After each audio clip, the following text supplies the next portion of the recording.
Hi, I'm Sarah from The Upcoming. A real pleasure to be with you here at London Film Festival. Thanks a lot for taking the time. Of course. Huge congrats on having your movie here. For people who haven't seen The Vial though yet, can you give us a brief intro? What can they expect coming into your movie? Yeah, sure. It's a movie about a family that goes through polygamy. It really dissects on what a mother, a daughter goes through feeling-wise and how they try to adjust themselves, but then through that whole journey find their voice in the movie. And I understand it was sort of sparked by encountering a man that had two wives, in fact, and you obviously it's probably something that's more common, you know, in the Middle East. Maybe here in the West we're less familiar with it. But how did that encounter sort of spark the idea for your movie? Yeah, no, so it wasn't. So we did a lot of research and we've sat down with a lot of men, women, sons and daughters that went through that relationship, and some were in a good relationship where it was consent. So I think my movie is about consent or non-consensual. So but even talking about even in the West or the East, it's no different than having a mistress and having a different family or a hidden family. It's the ultimate betrayal, and that's what Amani, our hero, goes through. And her daughter Noor is dissecting that ultimate betrayal and how it feels and even being in a home that should be your home, should be your safe zone, that just starts turning on you and starts feeling unhomely and feeling cold. So I think it's relatable from whichever region you're part of. That betrayal is always a hard thing to go through. And what about telling it through the prism of the horror genre? I mean, I know that's kind of where your interest and passion for film began with films like The Exorcist. Right. So maybe you can tell us a bit about how your approach to filmmaking is sort of steeped in that tradition, but why also telling this story in this genre also made sense. Yeah, no. So it took me a long time to really find the key of how, because I wanted to talk about the subject matter, but also I wanted to do it in the genre that I love, which is horror and thrillers. And it took me a while. So the idea I had it for 10 years, but 4 years ago I was having a deep conversation about polygamy with my mom. And she said something really interesting. She's like, you know what? I don't think it's the first wife. I don't think it's the husband. I think the second wife put some magic and black magic on the whole relationship, and that's why he married someone else. And then I started realizing, I'm like, in our culture, we believe in that. I mean, a couple of weeks ago, my wife was in a gym, and she would see women talking about black magic and how the husband is spelled. So it is something very, very, very within our culture. So once I had that was my aha moment, and that's how I was able to blend and merge the subject matter with the genre I love. And it does feel like there's sort of a trend, maybe that's like a bit of a tacky word, but definitely like the female experience being sort of made manifest on screen through kind of psychological horror. Yeah. So I wonder whether there's specific films maybe you had in mind back from when you were growing up, but maybe also more contemporary cinema that you would fed into some of the things we see in your film. The movie that really, it's like the movie I really loved, and one of the movies I studied for the Vial was Fatal Attraction. And I give, and if you watch my movie, you'll see an homage that I give in. And it's a film that every friend of mine that gets married, I'll send them a Blu-ray copy as their present. So I think that's one of the films I really loved and I really kind of referenced in my movie. But another film that I really loved was Na Hong Jin's The Wailing. It's that experience, and that's the kind of movie that I saw. I'm like, is steeped within the Korean culture, and I'm like, I wanted to do that. It also talks about black magic, and it's also confusing. You don't know who's right and who's wrong, and in those two movies were the closest to my heart when I was making The Vial. And maybe you can tell us a bit about the casting process, because I know perhaps you took maybe slightly longer than you were expecting, and deciding which, actresses would be right. But obviously getting your Zara and Amani spot on was going to be crucial to the success of your film. 100%. We're facing a lot of issues finding the right actress who plays Amani, and we came to a point where we had to stop production and push it 3 months, just to keep on searching for Amani. And until I went to there was a theater festival that was happening in one of the Emirates. So I went there. The first show that came on, Bedour came out, and she killed it. And I'm like, where was she? and once Bedour came on board, Sara Taiba was a person I've worked with from a producer standpoint. She's a great talent, great writer, and I saw her show that she created, and I knew that she had that charisma. I knew I could put a camera on her. You wouldn't know where she sits, and I needed that for Zahra. And then of course Noor was the daughter who plays the daughter. She Iman. She was someone that I worked with on a Star Space show that I had, and she's a natural. She never studied acting, but the camera loves her, and she loves the camera, and I think she's one of those where God blessed her and touched her, and she's an incredible talent.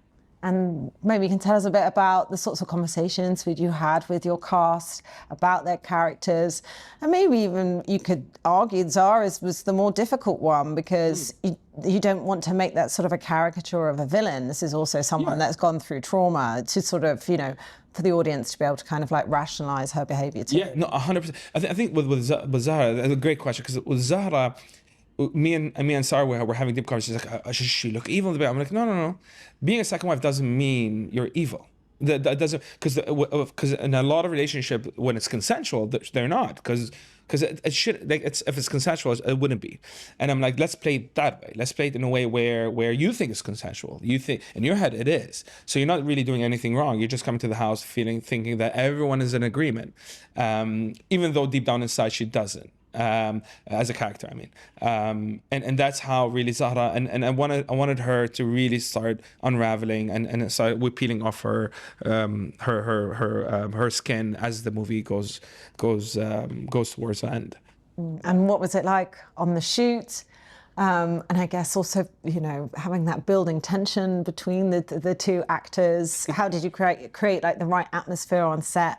And I guess also when you're doing things that sort of have a supernatural element, there's that, okay, so this is what's going to be added in afterwards. You have to sort of like set them up to know what they're. Yeah, no. To me, with the actors, I just wanted to set them up to know who the characters are and how they were.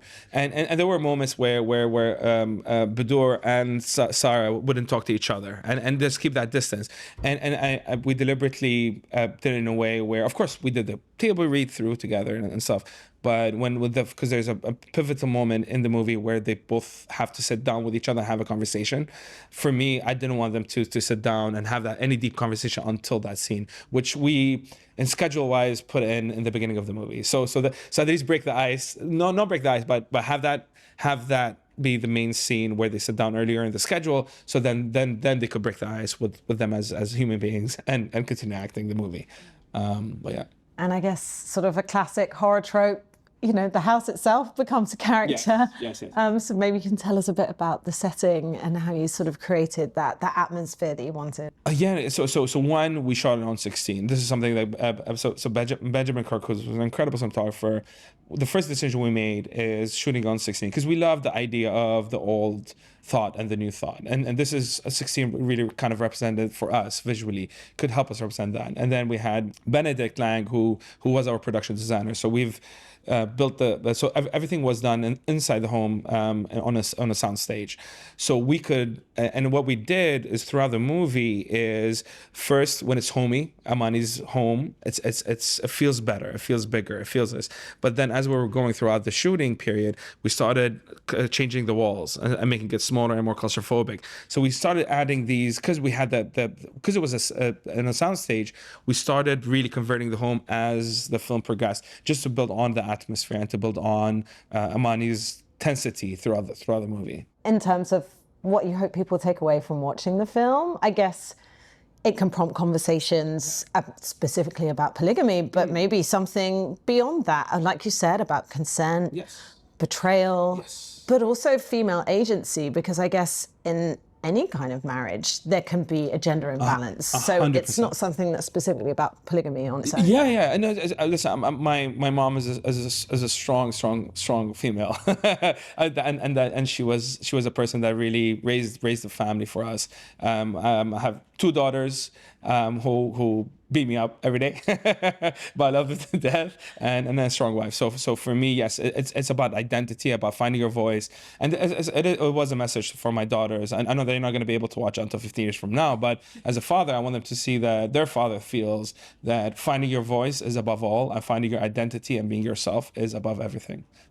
And I guess, do you feel that also, you know, male directors should be able to tell female-led stories with authenticity as well? Yes, and perhaps, you know, sometimes we can get a bit stuck in our boxes and labels with these things. It is, but of course, I had great female executives around me and the actresses. So it wasn't my film only. So it was a film that we all collaborated on. I mean, Badur, who played Damani, there was a lot of times I would go to her, I'm like, what would you feel at this moment?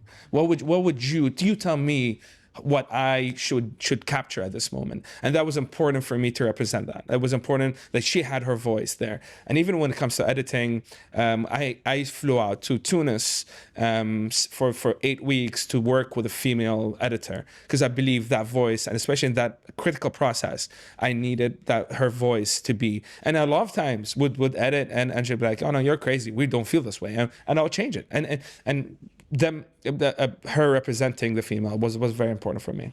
And do you feel like there's a reason why particularly people trying to represent the female experience are leaning towards sort of horror, psychological horror? Is there something about that genre that helps people to express something that, you know, perhaps can be difficult to articulate? Yeah, no, I think so. But if you look at back in time, if you look at you know, the whole exploitation. If you look at whatever happened to Baby Jane, I mean that really changed a lot. Like, that was in the 60s, right? And that really changed a lot of, and that had that representation of female leads that go through trauma. And since, honestly, for me, as whatever happened to Baby Jane was one of the iconic films that really made the genre I'll say female-led traumas come in the forefront that we see today. That we see, all of the movies go back to that. Yeah. And what have you found the response to your film been? Has it prompted conversations? Yes. Have women come to you and say, like, oh God, you know, you really captured how that can feel? Yes, and it happened yesterday where there were 4 Emirati female in the audience, and they came to me, they're like, this is exactly what my mom was talking about. And it comes from home. And this is something I was really, really careful with, is that it had to be a story of us, and it's done by us, and it is for us. And for me, when it comes to presenting it to the world, I just wanted to make it accessible and just open the window of this is our culture. But when it comes to showcasing it at home, I wanted for them to feel it and understand. Like, it's something that we go through, and that was really important for me. I know that it's already shown in other places and won an award at Fantastic Films, Best Horror Film. Yeah. What's that meant to you, and what does it mean to you to have the film here now at London Film Festival? A lot, because one is we don't have horror films. Let's be realistic, let's be honest. Is in the Middle East, we're not. It's not something that you see, and honestly, it looks. We're not used to it. They look down on it in a way, because you don't really see it. So for me to be in Fantastic and to be here and represent a horror Arabic movie is a big thing for me, and that's something I really would love to push in the future and keep on making horror movies.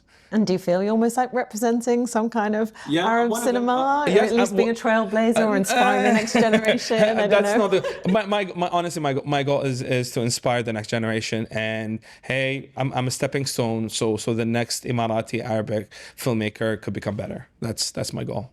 And do you have another project that's sort of, you know, percolating somewhere? Do you know what you're going to do next? Yes, definitely in the horror genre. But I can't talk a lot about it. But yes, definitely. Amazing. Yeah. Well, thank you so much for sharing that with me. Huge congrats on having a film here. And really enjoy the rest of the time here in London. Thank you. Thanks.